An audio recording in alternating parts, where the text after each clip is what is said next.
جیسے کہ اللہ تعالیٰ فرماتا ہے کہ قیامت کے دن آپ کے ہاتھ اور پیر ہی آپ کے خلاف گواہی دیں گے. جب آپ بولنے لگیں گے کوئی جھوٹ اور بتانے لگیں گے کہ نہیں نہیں اللہ میاں ہم نے یہ گناہ نہیں کیا, تو آپ کے ہاتھ پیر ہی بول کر بتا دیں گے کہ نہیں ایسا نہیں ہے, اس نے واقعی یہ حرکت کی ہے.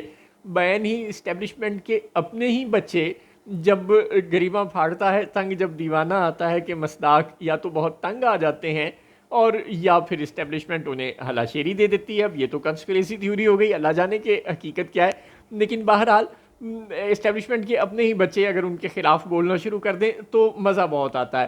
اب اپنے گوہر اعجاز صاحب جنہیں اہل قوت نے ہی 6 مہینے وفاقی وزیر تجارت لگائے رکھا, بلکہ آخری دنوں میں تو پروموٹ کر کے وزیر داخلہ بھی بنا دیا تھا, اور وہ بھی این الیکشن کے دنوں میں, آپ سمجھ تو گئے ہی ہوں گے. اب وہی گوہر اعجاز صاحب اپنی فیکٹریاں بند کر چکے ہیں, کہتے ہیں کہ میرے 3 جو ٹیکسٹائل کے یونٹ تھے وہ تینوں میں نے بند کر دیے ہیں. اب وہی گوہر اعجاز صاحب کہتے ہیں کہ اتنی مہنگی بجلی کے ساتھ ہم بزنس نہیں کر سکتے, اور 19.5% پر اگر حکومت نے شرح سود رکھی ہوئی ہے, جو کہ تمام معاشی ماہرین کہہ رہے ہیں, اور وہ یہ دعویٰ بھی کر رہی ہے کہ مہنگائی 11% ہے. او بھائی اگر مہنگائی 11% ہے تو ساری دنیا کے تو بکراتوں کو یہ بات سمجھنا آئی. دنیا میں جتنے بھی معاشی ماہرین ہیں وہ سب کہتے ہیں, ایون آئی ایم ایف یہ کہتا ہے کہ جتنا آپ کی شرح سود ہوتی ہے اتنی ہی مہنگائی ہونی چاہیے. اگر 19.5% شرح سود ہے تو پھر مہنگائی 19.5% ہی ہوئی نا. آپ یہ دعویٰ کر رہے ہیں کہ نہیں نہیں مہنگائی تو 11% پہ ہم لے آئے ہیں ہم, یعنی وہ 32-33% سے انفلیشن ریٹ کو ہم کم کر کے 11% پر لے آئے ہیں, اور مہنگائی کے بڑھنے کی شرح یعنی 11% سالانہ پر پہنچ چکی ہے, جو کہ 32-33% پہ پہنچ چکی تھی اس سے. اور شرح سود جو ہے ابھی صرف 19.5% ہے, وہ اس سے نیچے لانے پر تیار نہیں ہے. اس کا سیدھا سے مطلب ہے کہ حکومت ہمیں اعداد و شمار کے گورکھ دھندے میں پھنسا رہی ہے, جھوٹ بول رہی ہے, دروغ گوئی سے کام لے رہی ہے. مہنگائی بالکل 11% نہیں ہے, فوڈ انفلیشن ہی بہت زیادہ ہے, اور بجٹ کے بعد تو ہم نے دیکھا کہ فوڈ انفلیشن میں اچھا خاصا اضافہ ہوا, ہر قسم کے انفلیشن میں اچھا خاصا اضافہ ہوا, نہ صرف یہ کہ فوڈ آئٹمز پر بلکہ تمام اقسام کے آئٹمز پر, چاہے وہ گاڑیاں ہوں چاہے وہ کوئی الیکٹرانکس کا سامان ہو, ہر چیز کی انفلیشن ریٹ میں اضافہ ہوا.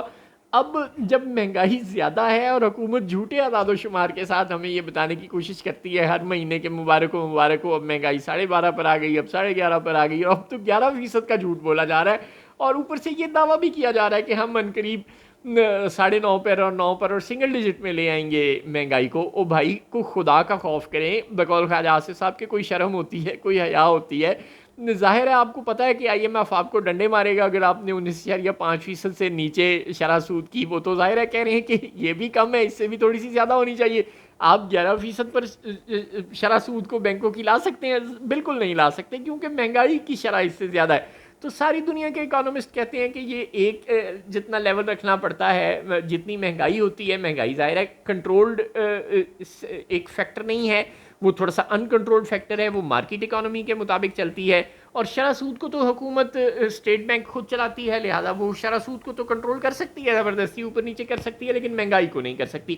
اس لیے I M F, world bank, دنیا کے تمام معاشی ماہرین اس بات پر متفق ہیں کہ جیسے جیسے آپ کی انفلیشن ریٹ کم ہوتا جائے آپ اس کے برابر شرح سود کو رکھیں اور اتنا کم کرتے جائیں, اور جیسے جیسے انفلیشن ریٹ بڑھتا جائے اس کے مطابق آپ شرح سود کو بڑھاتے جائیں.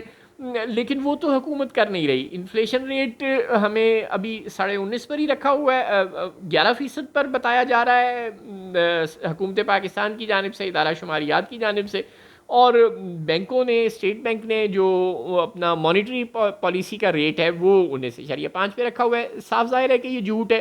اوپر سے بجلی کی قیمت میں ہوشربا اضافہ ہوتا جا رہا ہے ہر مہینے, بلکہ ہر 15 دن کے بعد. اور اب جو یہ ڈھکوسلا ہے 3-4 مہینے یا 2 مہینے کے لیے, جی ہم نے 14 روپے فی یونٹ بجلی کم کر دی, اور بھائی آپ نے 14 روپے فی یونٹ پنجاب کے شہریوں کے گھروں میں رہنے والوں کے لیے, یعنی ڈومیسٹک کنزیومرز کے لیے بجلی کم کی ہے, انڈسٹریز کے لیے, بزنس کمیونٹی کے لیے, دکاندار کے لیے تو آپ نے یہ ریٹ کم نہیں کیا. ان لوگوں کے لیے بھی آپ نے یہ ریٹ کم نہیں کیا جو 200 یونٹ یا اس سے کم بجلی استعمال کرتے ہیں, ان لوگوں کے لیے آپ نے یہ ریٹ کم نہیں کیا جو 500 یونٹ سے زیادہ بجلی استعمال کرتے ہیں. اور پھر یہ کمی ہے بھی 2-3 مہینے کے لیے, اور اوپر سے جو یہ آپ پر تمام جو صوبے ہیں ان کی حکومتوں کا دباؤ آنا شروع ہو گیا ہے کہ صرف پنجاب کو ریلیف کیوں مل رہا ہے. ٹھیک ہے آپ نے پنجاب کے بجٹ سے سبسڈی دی ہوگی, ڈیولپمنٹ بجٹ کو کٹ لگایا ہوگا, اب آپ وہ کمی پوری کیسے کریں گے ہمیں اچھی طرح پتہ ہے. اب آپ مزید نوٹ چھاپ لیں گے جس سے ڈالر کی قیمت بڑھ جائے گی. تو آپ ایک مسئلے کو کنٹرول کرنے کے لیے 10 مسئلے پیدا کرنے کے ماہر ہیں.